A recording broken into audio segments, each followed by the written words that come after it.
one member in this chamber was required or mandated to receive a COVID-19 vaccine. We are trusted that we had the wisdom to know what was right for us, what was right for our family, and this bill simply submits that same right, that same courtesy to citizens of this state. The controversy over vaccine mandates continues. In a party line vote, the Georgia House passed a bill to ban the government from requiring COVID-19 vaccines. Good evening and welcome to Lawmakers. On this day 37 of the Georgia legislative session, I'm Donna Lowry in Atlanta. We'll have more on the debate over vaccine requirements coming up. Also, Georgia is one of only 3 states that charges 17-year-olds as adults in criminal cases. We'll hear later from a lawmaker trying to change that. And protecting credit scores in the midst of the pandemic. Should there be a moratorium on the 3 main credit reporting agencies? One of today's guests thinks so. We'll hear from another legislator concerned about what Georgians are learning when it comes to their health insurance options, and a bill to protect whistleblowers in the workplace. But first, let's head to the Capitol, where Capitol correspondent Brenda Waters has a look at the day's news there. Hey, Brenda. Hey, Donna. Well, Senate Bill 345, referred to as the Vaccine Passport Ban Bill, met with a heated debate in the House today. Senate Bill 345 will prohibit any governmental agency in the state from requiring the COVID-19 vaccine. There are exceptions in the bill for our healthcare workers and some state university employees who could be required under federal law to receive the vaccine. Compulsory vaccination is an interference with the human right of bodily integrity, which is part of the right to private life enshrined in our American principles. The bill got strong support from Representative Mark Newton. I think you can be very pro-vaccine, like I am, and I know the chair lady is. You can be very pro-vaccine, including pro-COVID-19 vaccine, and still support this bill for those citizens who need to access their government services at any level of government. I hope you'll vote yes on it. Representative Billy Mitchell took the opposing stance on the bill. I urge you to join me and help us save lives by opposing this measure. SB 345 passed in the House 99-67. Also, several young people accompanied by Democrat leaders say they were not permitted to speak at a Senate Education and Youth hearing yesterday, but got their chance today on the south steps of the Capitol. Yesterday, in the Senate Education and Youth Committee, HB 1084, another bill attempting to censor education, was heard. The dozen people who came to speak against the bill were denied the opportunity to tell the committee members their views on a matter directly impacting them. House Bill 1084 prohibits K-12 schools from promoting certain ideologies about racism and discrimination. The group of youngsters who were driven to the Capitol from Savannah read their testimony. We are members of the Deep Action Research Team based in Savannah, Georgia. The HB 1084 bill silences the voices of the students you claim to be protecting, but what are you protecting them from exactly? The bill talks about banning divisive concepts being taught in the classroom, when in actuality, these concepts do not exist. Yesterday was horrendous. What happened yesterday by Chairman Chuck Payne was disgraceful. What he did to us as his constituents should not have happened at all. We should have had a chance to speak to the committee about our future and what we will learn in these classrooms. Out of the mouths of babes. Committee Chairman Senator Chuck Payne said that time had run out and that no one was permitted to address the committee. Today, as we continue to safely move out of the pandemic, we are taking another important step to make sure our students are not the victims of those who continue to play pandemic politics. And with the stroke of a pen, Senate Bill 514, the Unmasked Georgia Students Act, became a law this afternoon. The law allows parents to decide if they want their children to wear masks to class or not. And finally tonight, one more representative who is not seeking re-election has emerged. After 8 years, Representative Erica Thomas has decided to begin a new chapter. I am now going to be doing TV production, producing different TV shows across America, and really shedding a light on the untold stories of powerful people all over the country. Okay. Well, the last thing Representative Thomas said to me was, quote, "Look out, Oprah." That's my Capitol Report. Donna, back to you. Thank you so much, Brenda. We have lawmakers in the studio right now to talk about a variety of bills as the legislative session winds down. And joining me first are Democratic Representative Kim Schofield of Atlanta and Democratic Representative William Boddie of East Point. Welcome to Lawmakers, to both of you. So, Representative Schofield, I want to start with you. You have a resolution you'd like to see passed to place a moratorium on the three main credit reporting agencies, and that is Experian, TransUnion, and Equifax. So tell us more about your bill. Well, thank you. You know, when the pandemic hit, and as a result of people who lost their jobs due to no fault of their own, people were getting dinged on their credit because of not being able to access their benefits. And I'm not talking about, you know, someone that deliberately was not paying their bills. I'm talking about the negative effects of COVID. So this bill would actually, when we look at credit, we have to really be cognizant of the way credit is determined. And we know that with the banking deserts, the credit deserts and the food deserts greatly and negatively impact some of our community across Georgia. So this bill was looking to help those that, you know, that are trying to get their credit restored and frozen so that they're not negatively impacted. We talk about credit as a source of jobs, housing, and everything evolves around credit. So when we look at this, we have to look at the numbers and the data of how credit is determined. And so we have worked exclusively and extensively looking at the numbers of where these banks are located. And so when we talk about the banking institutions in my district in particular, we have gaps. And we know that those gaps are really driven toward how people's credit is impacted. And so this bill would not penalize those that did not have a choice in this, but to give some reprieve on those that are experiencing loss because of credit. Yeah, you sent us a map that we're going to put up on the screen that kind of shows where people are in terms of credit in your area. So here it is. You can look at it over here. What does that tell you? The light areas, I guess, are people with low credit scores? Yes. So if you look at they range from light to dark. The lowest, the lightest is the lowest credit scores. And so if you look at my district in particular, these credit scores are based on zip codes.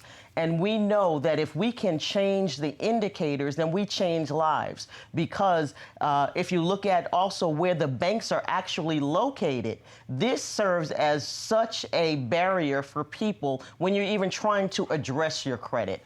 So working with the credit bureaus, what we have determined is that there are gaps, there are barriers, there are inequities, and there are disparities. And this is just my district, but this spans across Georgia. So we will be working, and I will be working on this bill, this piece of legislation, to identify the credit deserts, in addition to looking at the banking deserts, because again, you cannot have one without the other. And this is the time that we have to protect Georgians that have a loss due to no fault of their own. This is not a partisan issue. This is an issue that impacts all Georgians. I wonder if this is something you've seen in other states.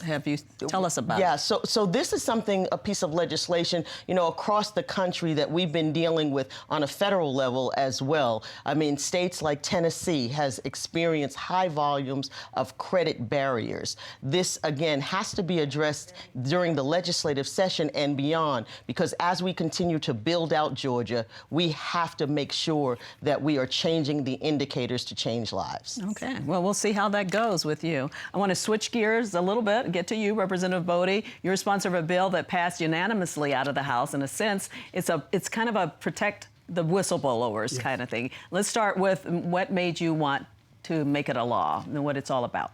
Well, when Representative Tara Nulowich reached out to me, Democrat from Smyrna, and stated she had this amazing piece of legislation, I was like, this is what we need. This type of legislation is going to protect workers in the workplace who work for our municipalities, to work for our county counties and consolidated governments. It gives these employees an opportunity to have a civil cause of action against their county or municipal employers. And the great thing about this legislation is that if an individual who files a sexual harassment complaint lose their job as a result of basically speaking out and them being retaliated against, they can get their job back. I think that's a great part of the legislation. Also, attorney fees could be awarded. Also, any benefits they may have lost as a result of losing their job because they spoke out. And so I think it's an amazing piece of legislation that's going to protect our county employees and also our city employees as well. And you've had a lot of support for it. So are we just talking sexual harassment cases? Yes. Okay. So in particular, those people who file those charges can have some recourse and not feel that if they speak out that they'll lose their jobs. Or exactly. face it. And a lot of support. A lot of support. Right now, the bill has passed out of Senate Judiciary. It's in Senate rules as we speak. As you stated earlier, it passed the House by 172 votes to 0 nays. And so we feel really good if we can get the bill to the Senate floor. And it will probably pass, like I said, bipartisanship as well as it did in the House. It's 3 Democrats, 3 Republicans on the legislation. So it's truly a bipartisan piece of legislation. Yeah, I think you have Senator Parent is. Yes, she's carrying the water in the Senate. Yes. Okay, so you're feeling real good. I'm surprised that this is something that hasn't happened before in terms of that particular legislation. Yes. So it sounds like something that's needed. While I still have you here, we're hearing a lot about insulin prices and that kind of thing. You did have a bill. I'm not sure where it is right now to try to help people when it comes to the costs of insulin. Yes, we're trying to cap insulin. We know that this is something that helps and hurts distressed communities as well as people. And so I have this bill, and we've been trying to get a hearing on the bill to get the bill forward. Unfortunately, it won't make this session, but I do know that this is something that Health and Human Services is going to look at. This committee is going to look at that. We realize there's a problem here with the expenses. As a person that lives with a chronic disease, I know how hard it is to have to choose between medicine and your daily life bills. So this is going to help communities of color, especially those in the African American community, but anyone that needs insulin should not have to fall subject to these high prices. So we're going to work on this bill all summer and really try to move this forward in the next session. Yeah, for people who don't know, you wear your cape proudly recently for lupus, right? Yes. Yeah. So I'm a person that lives with lupus for 22 years and proudly say that beyond this, there is life after lupus. Yeah. Thank you so much for continuing to do what you do. You work very hard down at the Capitol, as you do too. We were talking earlier. How do you think this session has been going? What would be your assessment at this point, with only a few days left? It's been pretty action-packed, to say the least. I think every day we have had at least 1, 2, maybe sometimes 3 major pieces of legislation that we have debated on the House floor. You just saw one of those pieces of legislation. And I think it's going to be this way until we sine die on Monday, the 4th. And so tomorrow's going to be another legislative day. Thursday is going to be a committee day, and back at it on Friday. And actually, Saturday and Sunday will be committee days as well. So a lot can happen, Donna, in a short amount of time. So a lot of legislation that may have not made it out of committee can always catch a vehicle and what we call catch a legislative ride to the well of the House or the Senate and make it to a point where it can get to the governor's desk for signing into law. So we're tracking everything good, bad, and indifferent. Yeah, at this point. I know that a lot of people, when you don't gavel in, they don't realize you guys are working. And this is going to be one of those rare weekends where you guys are going to work through the weekend. Yes. Tell us a little bit about what that's like. Is that? Like we said earlier off air, I think the last time we actually gathered in on a Saturday was during the pandemic legislative session when we reconvened those 11 legislative days in June. And we were actually, we gathered in to try to work on the hate crime bill. And it was an amazing time, but it was kind of different being there on the Saturday.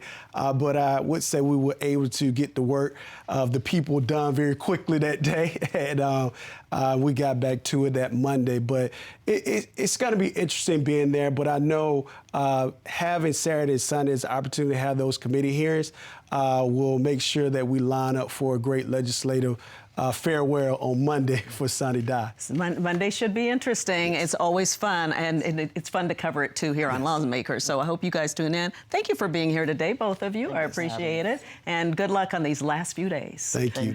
Coming up, should we raise the age for criminal charges filed against juveniles? We'll talk about that and more. You're watching Lawmakers on GPB.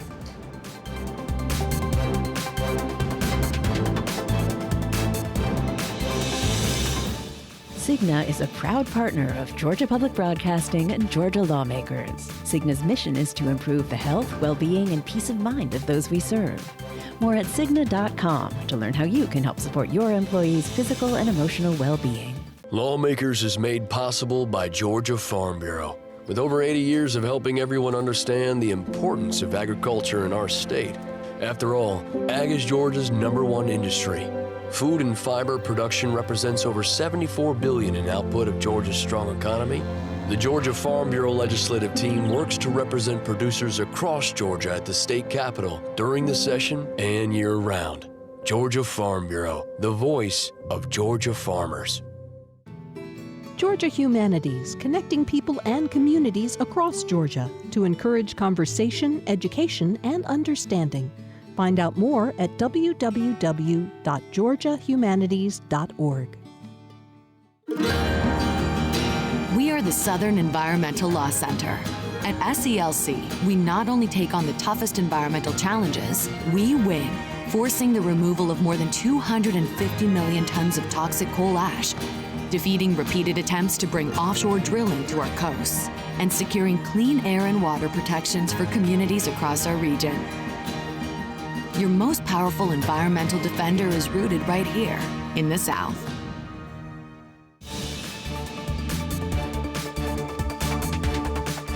Welcome back to Lawmakers. Because the legislative session ends on Monday, there's a lot of action taking place in these last days, and that means long days of business. Tonight is one of them, with committee hearings that start late in the afternoon, and they may even go late. One of our guests tonight is still at the Capitol because she just presented before a committee. So joining us from the Gold Dome is the chair of the House Juvenile Justice Committee, Republican Representative Mandy Ballinger. Welcome to Lawmakers.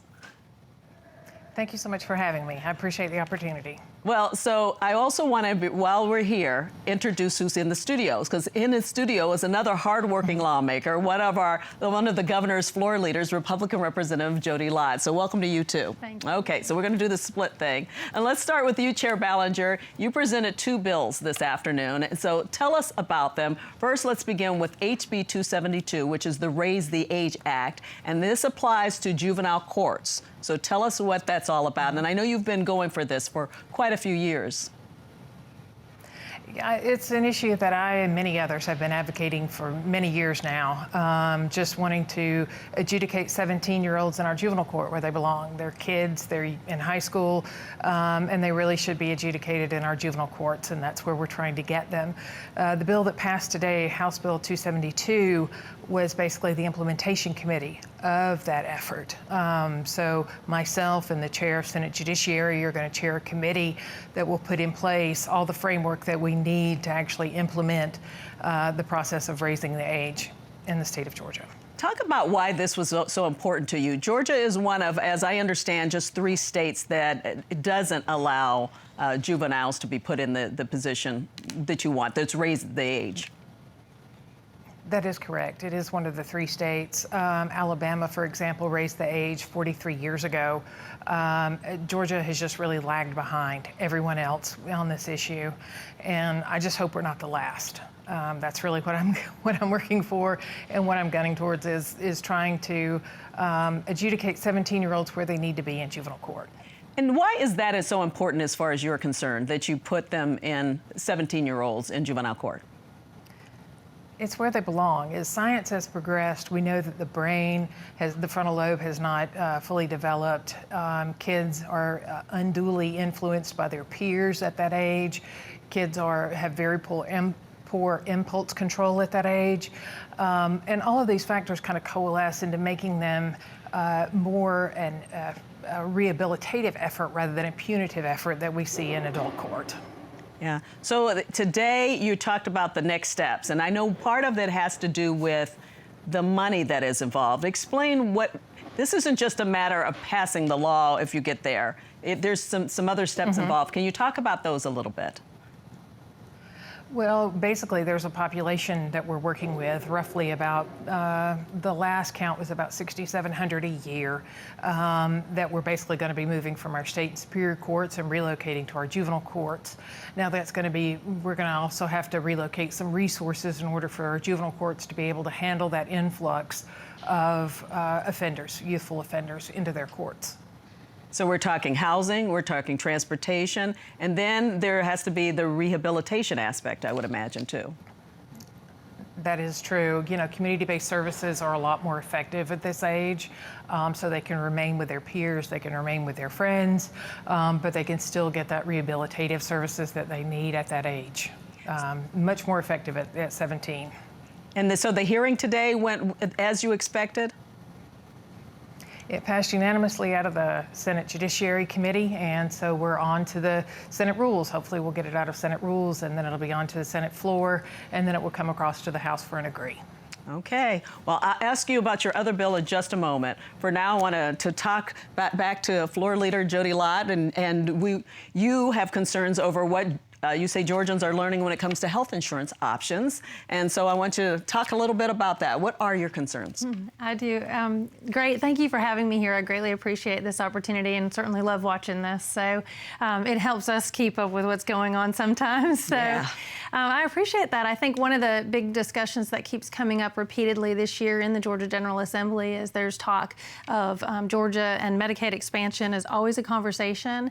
And I think it's unfortunate because there's a lot of miscommunication and misinformation on the fact that 2 years ago, in 2020, we did pass the Medicaid waiver bill, the Patients First Act, and we did initiate that process. It was approved at the federal level and by the Trump administration. So we started the entire process of providing healthcare coverage, insurance, to Georgia's most needy and a population that didn't have that opportunity in the past. But this administration, when they came in the Biden administration, has halted that. So we really need to have the honest conversation that we need to ask our U.S. senators to help us out. And currently, Georgia is now suing the Centers for Medicaid Services and CMS so that we can get them to kind of reinstate and let us go back to doing what we were trying to do, which was help our most needy and those that were uninsured. So it stopped, things that were going on, and the misinformation you think is a problem. Tell us about what you think is out there that people are not getting right. So I think what's really unfortunate is that in Georgia, there's this big conversation about the federal poverty levels and who can be insured from 100% of the federal poverty line to 150% of the federal poverty line. If you make that much money, that puts you into that line, you are on the individual private market, and your premium rate is free. It is zero payment on your part because of the federal subsidies. But sadly, because we've been having this conversation for so long that Georgia did not expand Medicaid, people are not seeking that insurance option. They have, and there are hospital personnel that are also taking in indigent care, providing indigent care to patients with no insurance, and also are not offering them that same opportunity. It is out there, but people are just unfamiliar with it. Below 100% of the federal poverty line, Georgia has a Pathways program, and that was what we went through the process to get provided for these that are uninsured below 100% of the federal poverty line, but the Biden administration has stopped that. So we are halted in our tracks in doing what we were intending to do. We were on the way, and really doing great things. We had gone through the entire federal process, which was to have comment periods and go through the system. The approval came, and we were close to implementation when we were halted. So we need that back. You feel that people are in limbo right now? Is that basically what you're thinking? I think that Georgia has done an incredible job of really caring about healthcare and healthcare access, and it's something that we deal with every day in the Georgia General Assembly, which is fantastic.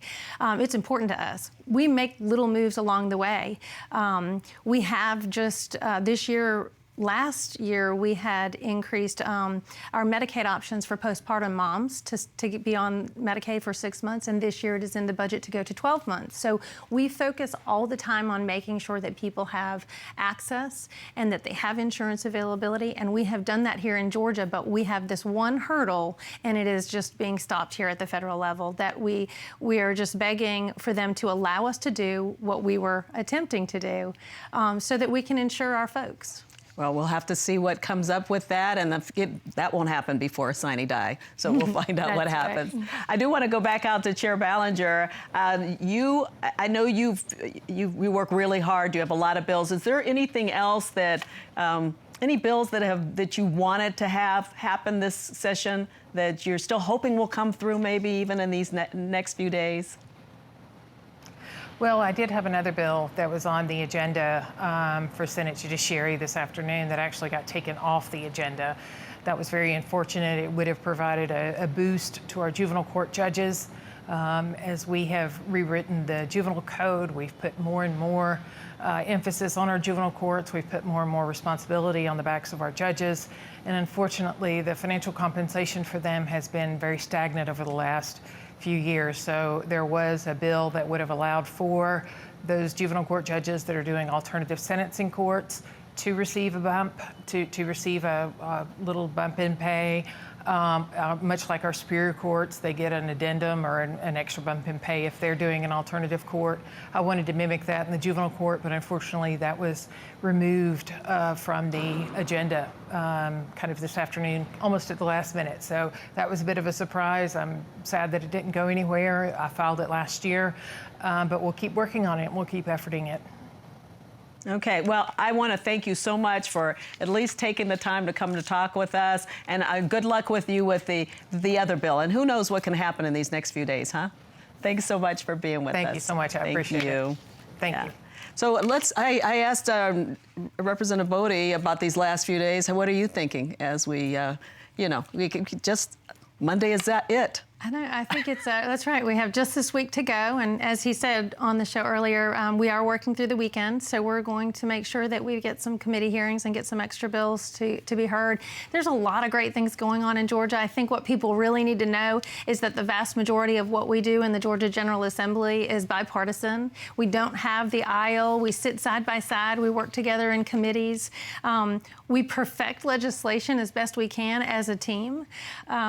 So I expect that these next few days we'll have a few controversial issues. I think our most controversial issues are generally led by the national conversation. So when we get into something that's controversial, that's the theme that's going on state to state to state. So we don't really bicker with each other as much as we sort of have this party division that happens. So I think it's going to be, it'll be great. We'll do our jobs. I really just hope that Georgians know. We care about law enforcement, and our educators are getting, a lot of attention this year.